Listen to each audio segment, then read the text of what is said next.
Is it time for the Boston Celtics to shake things up? Rumor has it that the team is eyeing a major trade that could redefine their roster as they navigate a new era with potential ownership changes. Imagine a fresh face joining our lineup while we bid farewell to a familiar star player. Could this be the bold move that propels us back to the top? Stay tuned as we dive into what this could mean for our beloved Celtics future. If you want to keep up with every twist and turn in the Celtics saga, make sure to subscribe and hit that like button. The Boston Celtics are at a critical juncture, and while they've enjoyed success recently, the winds of change may soon be blowing through the TD Garden. With one of the most expensive rosters in the NBA, the Celtics face the reality of managing their finances, especially with a new owner on the horizon. The potential for a major shakeup looms large, especially if they don't repeat as champions this season. A recent trade proposal has emerged, suggesting the Celtics could part ways with their starting point guard, Drew Holiday, in exchange for Tobias Harris, Marcus Sasser, and a second-round pick from the Toronto Raptors. Now, let's not sugarcoat it. This trade could represent a pivotal moment for the franchise. On one hand, sending Holiday away could be seen as a necessary step to shed salary and avoid the dreaded luxury tax payment.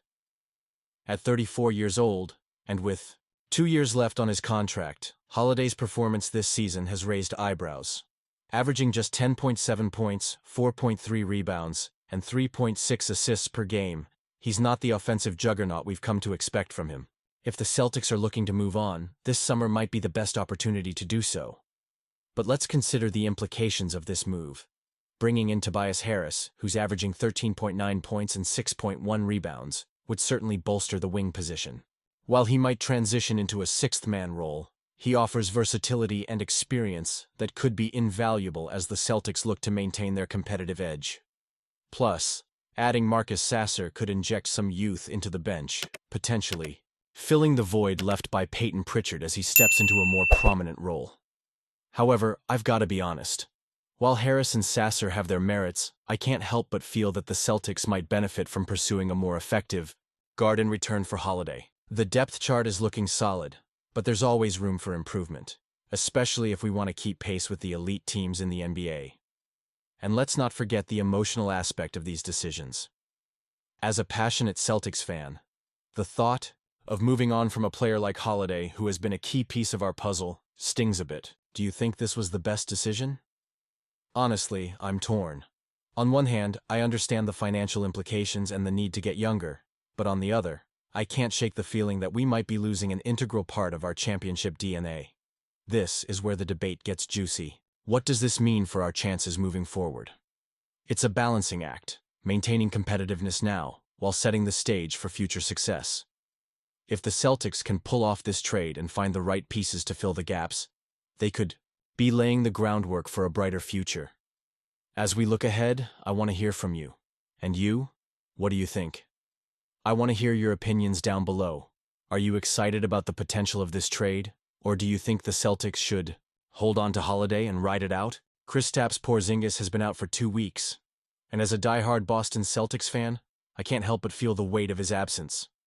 The 7-footer has been sidelined with a viral illness, and it's concerning that medical officials haven't pinpointed exactly what's going on.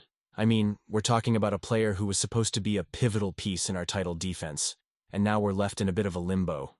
Sure, the Celtics have managed to keep afloat with a stellar 27-7 record without him this season, but can we really rely on Al Horford, who's in his age 38 season? He's been phenomenal, no doubt, dropping 18 points and grabbing 10 rebounds against the Oklahoma City Thunder, but we all know that the grind of an entire season isn't something he can shoulder alone. There's a fine line between resilience and risking injury, and I'm worried about Horford's longevity, especially since the coaching staff intended to manage his minutes more judiciously this season. Porzingis, before this illness, was averaging 18.9 points, 6.8 rebounds, and 1.6 blocks while shooting a solid 47.4% from the field. That's valuable production that we absolutely need as we gear up for the playoffs. The team has shown they can mix and match with players like Neemias Queta and Luke Kornet, but can this strategy hold up when the stakes get higher? It's a gamble, and I'm honestly torn on whether it's sustainable. The Celtics have had their share of luck this season, dodging injuries while other teams struggle. But as we approach the postseason, we can't bank on fortune alone. Porzingis's presence is crucial, especially against teams like the Miami Heat and Cleveland Cavaliers. The idea of heading into the playoffs with a limited roster feels like a recipe for disaster. I mean, can you imagine facing a fully healthy team when we're still trying to figure out our own lineup? The stakes are incredibly high. Head coach Joe Mazzulla has emphasized the importance of Porzingis's health and safety, and rightly so. We've seen how quickly things can turn in the NBA, especially when it comes to player injuries. It's a tough call for the front office and coaching staff, balancing the urgency of winning now with the long-term health of a key player. And while it's commendable that they're being cautious, I can't help but wonder, when will we get some clarity on this situation? Are we doing everything we can to ensure that Porzingis is back on the court when it matters most? As a fan, I want to believe in the decisions being made. I want to trust that every day spent on the sidelines is a day toward a stronger return. But let's be real, the uncertainty can be nerve-wracking. With only 16 regular season games left, time is running out for the Celtics to get their full squad back together. I want to hear from you. How do you feel about the organization's approach? Are they doing the right thing by taking it slow with Porzingis, or should they be more aggressive in getting him back into the lineup?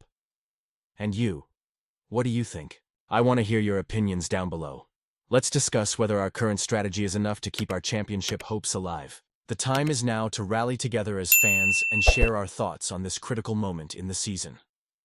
If you're as passionate about the Celtics as I am, make sure to like this video, share it with your fellow fans, and subscribe to the channel for all the latest updates. Don't forget to activate the notification bell to get all the latest updates. Let's keep the conversation going and support our team as we push for another title run.